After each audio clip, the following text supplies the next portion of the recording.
part à l'ouverture solennelle de la seconde session ordinaire de l'année 2024. Oui. Alors, vous avez écouté le message du président de l'Assemblée nationale. Dites-nous vos impressions après cette séance. Je suis déçu par le discours du président. Et je pense qu'il nous aurait fait l'économie du temps qu'il a consacré à son essai philosophique sur la haine.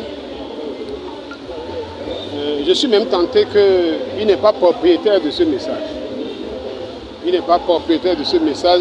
Soit on lui a transmis le message à nous diffuser, soit quelqu'un lui a fait du copier-coller sur Google ou Wikipédia ou je ne sais pas quoi, pour nous faire un essai philosophique sur la haine et sur l'amour.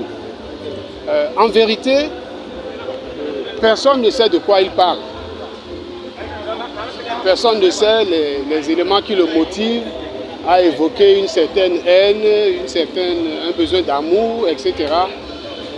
Je ne sais pas non plus si le président a un chagrin d'amour depuis la maison ou depuis ses bureaux, mais ce n'est pas de l'Assemblée nationale que parle le président.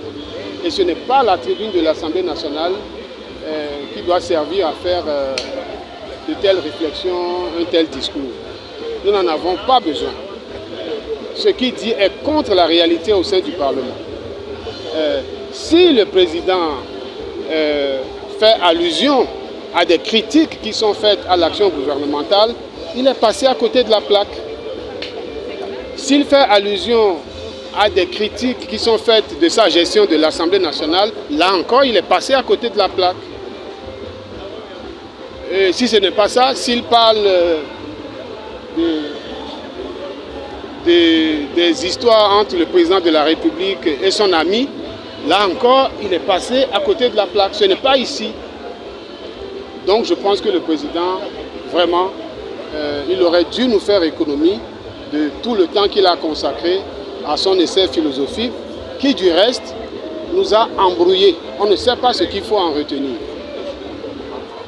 Et c'est désolant. Ce qui préoccupe les Béninois aujourd'hui, ce n'est pas une haine qui existerait entre députés ou entre députés et présidents de l'Assemblée nationale, c'est comment ils mangent à leur faim. C'est comment on donne des salles de classe aux enfants dans les écoles. C'est comment les enfants, laissez-moi finir, c'est comment les enfants ont des maîtres.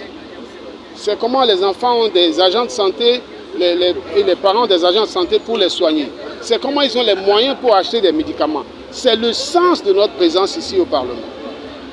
Créer les conditions de vie pour que les Béninois vivent mieux, pour qu'il y ait la paix, pour qu'il n'y ait pas de menaces sur les élections. Donc je suis dérangé par le discours du président. Voilà. Mais vous êtes aussi là pour ça, et à travers le budget, puisque c'est d'abord une session budgétaire. Alors comment vous vous préparez pour aborder cette session budgétaire? Nous nous préparons comme il se doit. Même si le président, par son discours, tente d'affecter notre morale, mais il ne sera pas affecté. Merci. Merci à vous.